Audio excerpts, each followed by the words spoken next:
Namaste students, I am Dr. Aziz Mohammad Khan and from Department of Food and Biotech, Jyoti Vidyapit, Women's University.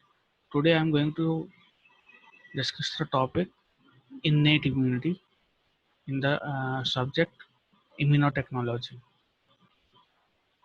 So first, immune system. What is immune system? Immune system is the defense system of the body which responds to the microorganism, which responds to the pathogens, which responds to the disease, and it causes dysfunction of the microorganism and dysfunction of the pathogens. It protects our body.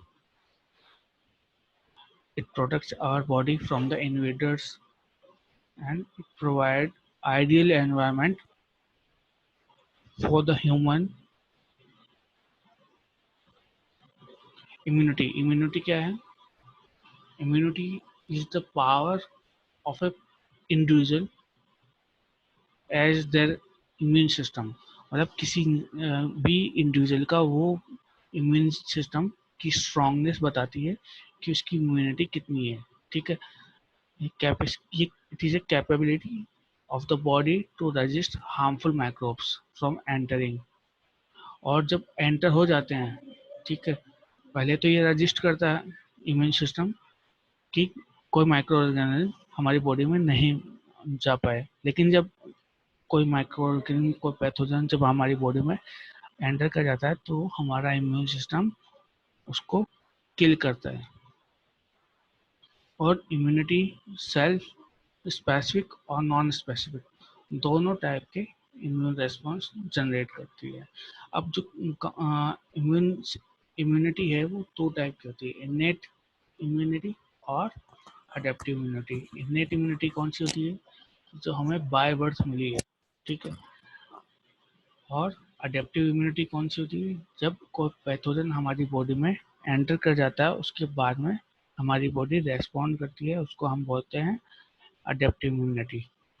तो innate immunity हमें जो होती है वो non specific होती है.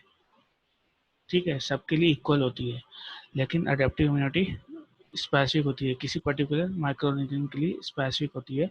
और सबसे बड़ी चीज़ होती है कि इनेट इम्यूनिटी के अंदर जब कोई पैथोजन फर्स्ट टाइम एंटर होता है और सेकेंड टाइम एंटर होता है, थर्ड टाइम एंटर होता है, तो सेम टाइम लगता है. जबकि एडेप्टिव इम्यूनिटी में जब फर्स्ट टाइम एंटर होता है तब टाइम लगता है, लेकिन जब second time, third time, fourth time enter होता है तो उसको बॉडी को रेस्पॉन्ड करने में टाइम नहीं लगता है, क्योंकि हमारी बॉडी के अंदर उसकी मेमोरी बन जाती है. ठीक है. तो ये होता है एडेप्टिव इम्यूनिटी में स्पेसिफिसिटी. अब हम बात करते हैं कि डिफेंस सिस्टम जो होता है वो कितने टाइप का होता है. तो first line of defence system, second line of defence system and third line of defence system. इसमें first line and second line of defence system जो है वो इनेट इम्यूनिटी के अंदर हमें आता है. और थर्ड लाइन जो होते हैं वो अडेप्टिव इम्यूनिटी, जो स्पेसिफिक इम्यूनिटी होती है, उसके अंदर आते हैं. So first line of immune system में पहली चीज है फिजिकल वेयर. और फिजिकल वेयर में पहली चीज है स्किन. ठीक है. स्किन की जो अपर मोस्ट लेयर होती है उसको हम बोलते हैं एपिडर्मिस. ठीक है. लेकिन ये थिन होती है. और इनर लेयर होती है उसको हम डर्मिस बोलते हैं. बैक्टीरिया स्किन के अंदर तभी एंटर होते हैं जब हमारी जो स्किन होती है वो डैमेज हो जाती है. ठीक है. नहीं तो हमारी जो बॉडी होती है, बॉडी की जो स्किन होती है वो स्किन प्राइमरी बैरियर होता है. ठीक है. इसके अंदर स्किन कैसे काम करती है कि जो स्किन की जो ड्राई सरफेस होती है वो और एसिडिक सरफेस होती है वो माइक्रो ऑर्गेनिज्म को अटैच होने में हेल्प नहीं करती है, वो माइक्रो ऑर्गेनिज्म को रजिस्ट करती है. सेकंड है कि स्किन के अंदर ऊपर जो अपर सरफेस है उसके ऊपर जो डेड सेल्स होती है वो आके सेडिमेंट होने जाती है, जिससे माइक्रोब्स वैसे ही उस पर अटैच नहीं हो पाते हैं, ग्रोथ मिल नहीं पाती उनको. थर्ड चीज की जो स्किन के ऊपर सीबम के हेयर फॉलिकल्स होते हैं जो पीएच को लो कर देते हैं. इसके अलावा लाइसोजाइम्स होते हैं. ठीक है. जो स्वेट से निकलते हैं, जो पसीने से जो लाइसोजाइम्स निकलते हैं वो भी स्किन के अपर सरफेस पर जाते हैं जिससे बॉडी की पीच कम हो जाती है। उसके अलावा लाइसोजाइम के अंदर लैक्टिक एक्टिविटी होती है जो बैक्टीरिया को किल कर सकते हैं। ठीक है, नेक्स्ट है mucus layer, mucus membrane. Mucus membrane जो होती है जो हमारे कनेक्टिव टिश्यूज के अंदर होती है, इनके अंदर स्पेसिफिक सेल्स होती है। ठीक है, और ये respiratory, gastrointestinal, urogenital epithelial cells के अंदर होती है। इनके अंदर एक सेल्स होती है जिनको हम ग्लोबुलर सेल्स कहते हैं, वो म्यूकस सिक्रीट करती है। ये म्यूकस एक ग्लाइकोप्रोटीन होता है जो माइक्रोब्स को किल करता है। ठीक है, ये एक एंजाइम होता है जो माइक्रोब्स को किल करता है। इसके अलावा म्यूकस से रिलेटेड नोज हेड्स होती है जो माइक्रोब्स को ट्रैप कर लेते हैं। ठीक है, और उस उनको अंदर जाने नहीं देते। फिर जब स्नीजिंग आती है तो वो माइक्रोब्स बाहर आ जाते हैं। ठीक है, इसके अलावा जो एसिडिक एनवायरनमेंट होता है जो स्टोमक के अंदर, वो भी म्यूकस मेम्ब्रेन का ही पार्ट होता है, जिसमें पीएच जो होती है वो बहुत लो होती है और उसमें जाके बैक्टीरिया वगैरह, वायरस जो भी है, किल हो जाते हैं। इसके अलावा कुछ और फिजिकल बैरियर्स होते हैं जिनको फिजिकल या केमिकल बैरियर्स बोल सकते हैं। उनमें है, फर्स्ट है टीयर्स। टीयर्स, और ये टीयर्स जो होते हैं आई के अंदर से कुछ स्पेसिफिक लाइसोजाइम्स होते हैं, उनको सिक्रीट करते हैं।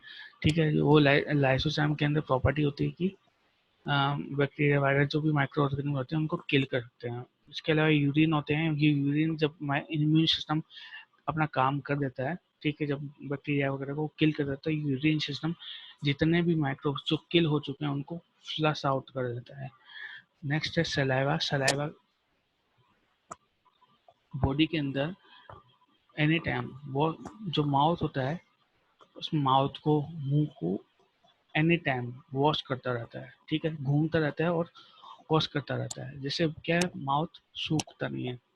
ठीक है, उसके अलावा लाइसोजाइम्स होते हैं इसके अंदर, और लाइसोजाइम के अंदर लाइटिक एक्टिविटी जो बैक्टीरिया, वायरस को किल कर सकती है। इसके अलावा एंडोटॉक्सिन्स होते हैं। वो एंडोटॉक्सिन्स बैक्टीरिया को किल कर सकते हैं। यहाँ पे आई के प्रोटेक्शन दिखाया कि आई आंखों के अंदर लाइसोजाइम होते हैं और ये लाइसोजाइम आंखों की प्रोटेक्शन करता है, क्योंकि आईज जो होती है वो एक सेंसिटिव ऑर्गन होता है, इसलिए इनका इसका प्रोटेक्शन बहुत जरूरी होता है। तो लाइसोजाइम आंखों का प्रोटेक्शन करता है। कुछ केमिकल फैक्टर्स होते हैं जैसे स्वीट है, ठीक है, सीबम ऑयल है, ये सब क्या करते हैं, हम पीएच को लो कर देते हैं। लो पीएच होगी तो बैक्टीरिया अटैच नहीं हो पाते हैं, अगर अटैच भी हो गए तो किल हो जाते हैं। और इसके अलावा लाइसोजाइम होते हैं। ठीक है, लाइसोजाइम में लैक्टिक एक्टिविटी होती है जिसकी पीएच, और इसके अलावा HCl होता है हमारी बॉडी के अंदर। जो स्टोमक होता है उसके अंदर HCl होता है। ठीक है, जो जिसकी पीएच होती है 1.5 to 3। और इसके अलावा कुछ एंजाइम्स होते हैं जो किलिंग कर देते हैं। और वेजिनल सिक्रीशन होते हैं कुछ जो हमारी फीमेल्स के अंदर, फीमेल्स के बॉडी पार्ट्स की जो पीएच होती है उसको लो कर देते हैं ताकि इन्फेक्शन नहीं हो। अब बात करते हैं नॉर्मल माइक्रोबायोटा। नॉर्मल माइक्रोबायोटा क्या होता है, वो माइक्रो ऑर्गेनिज्म होते हैं जो हमारी बॉडी में सर्वाइव करते हैं। सिम्बायोसिस रिलेशनशिप होती है हमारी बॉडी के अंदर माइक्रो ऑर्गेनिज्म की। तो ये कुछ माइक्रो ऑर्गेनिज्म होते हैं जो हमारे लिए बेनिफिशियल होते हैं। ठीक है, अभी हमारी बॉडी को कैसे प्रोटेक्शन प्रोवाइड करेंगे, कि पहले तो ये क्या करते हैं कि हमारी बॉडी की जो सरफेस होती है उसको एसिडिफाई कर देते हैं, उसकी पीएच को लो कर देते हैं। ठीक है, जिससे यीस्ट का इन्फेक्शन नहीं हो पाता है। यीस्ट जो होती है, यीस्ट बहुत ज़्यादा प्रेजेंट रहती है कई सरफेस पे। जैसे हम रोटी होती है, रोटी को थोड़ी देर छोड़ देते हैं तो यीस्ट आ जाती है, उसका फर्मेंटेशन स्टार्ट कर देते हैं। इसी तरीके से यीस्ट हमारी बॉडी के ऊपर भी अटैच हो सकती है, लेकिन हमारा जो नॉर्मल बायोटा है वो बॉडी सरफेस को एसिडिफाइड रखता है, जिससे यीस्ट उस पर बाउंड नहीं हो पाती है। ठीक है, उसके अलावा ये जो बैक्टीरिया होते हैं, जो नॉर्मल माइक्रोबायोटा होते हैं, जो हमारे लिए बेनिफिशियल होते हैं, वो कुछ एंडोटॉक्सिन सिक्रीट करते हैं जो पैथोजेनिक माइक्रोऑर्गेनिज्म को किलिंग कर देते हैं। ठीक है। और जब ये माइक्रो ऑर्गन जो पैथोजेनिक होते हैं अगर हमारी बॉडी में एंटर भी कर जाते हैं, ठीक है, तो ये जो नॉर्मल माइक्रोबायोटा है वो क्या करता है कि इनके साथ में फाइट करता है फूड के लिए, फूड के लिए फाइट करता है। ठीक है, compete करता है उसके, और compete करेगा तो ये तो नॉर्मल माइक्रोबायोटा ये तो अपना आ, उस जो न्यूट्रिएंट है वो बॉडी से लेता ही है, तो ये compete करेगा तो जो पैथोजेनिक बैक्टीरिया है वो अपना न्यूट्रिएंट्स हमारी बॉडी से नहीं ले पाता और वो स्टार्वेशन कंडीशन की वजह से किल हो जाता है।